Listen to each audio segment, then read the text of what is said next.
Aujourd'hui, Donald Trump a quitté Washington DC pour se rendre à Mar-a-Lago, en Floride, afin de prendre des vacances et jouer au golf, une fois de plus aux frais des contribuables.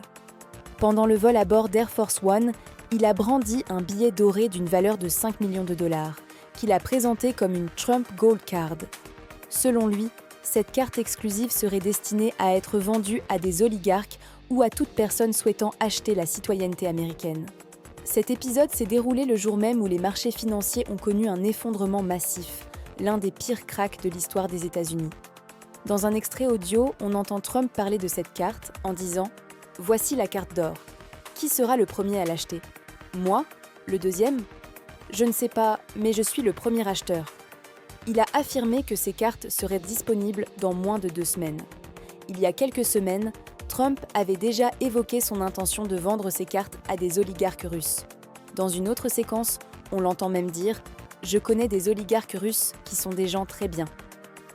De retour à son voyage en Floride, Trump a été interrogé à bord d'Air Force One sur les récentes révélations concernant l'usage de l'application Signal et de Gmail par son équipe de défense pour discuter de plans militaires. Visiblement agacé, il a sèchement répondu aux journalistes. « Ne me reposez plus jamais de questions là-dessus. Vos rédacteurs vous poussent à ressortir cette histoire pourrie. Laissez tomber. » On lui a ensuite demandé quand il avait parlé pour la dernière fois au président chinois Xi Jinping.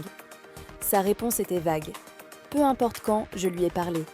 J'ai beaucoup de respect pour la Chine et pour le président. » Plus tard, on a appris que Trump avait rencontré Laura Loomer à la Maison-Blanche juste après avoir annoncé de nouvelles taxes douanières. Loomer est connu pour ses propos complotistes, notamment sur le 11 septembre, et pour ses déclarations racistes et offensantes.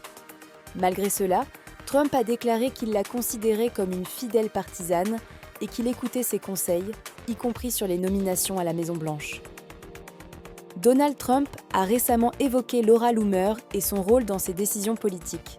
Il a expliqué qu'elle faisait régulièrement des recommandations sur des personnes et des sujets divers et qu'il prenait en compte ses avis comme il le fait avec d'autres. « Je l'ai vue hier à une cérémonie. Elle a toujours quelque chose à dire et c'est généralement très constructif », a-t-il déclaré. Lorsqu'on lui a demandé quelles recommandations elle avait faites, il a répondu qu'elle avait suggéré plusieurs personnes pour des postes au sein de son administration, sans donner de nom précis. Interrogé sur une éventuelle implication de Loomer dans le Conseil de sécurité nationale, NSC, et l'emprisonnement de certains membres, Trump a esquivé. « Je ne sais pas vraiment où étaient ces personnes, mais elle a recommandé de bonnes personnes au fil des années.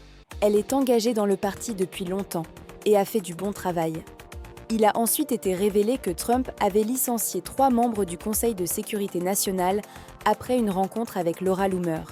Dans des circonstances normales, cela aurait été un scandale majeur et disqualifiant. Mais sous son administration, ce n'était qu'un épisode de plus dans le climat chaotique de sa présidence. Donald Trump a également été interrogé sur Elon Musk et son influence sur le gouvernement et les travailleurs fédéraux.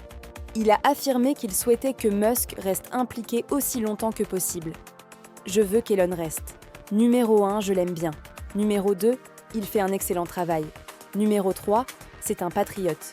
C'est une démarche qui lui coûte cher, mais il est dévoué. » Trump a ajouté que, lorsque Musk partirait, d'autres figures influentes prendraient de la relève dans les agences gouvernementales.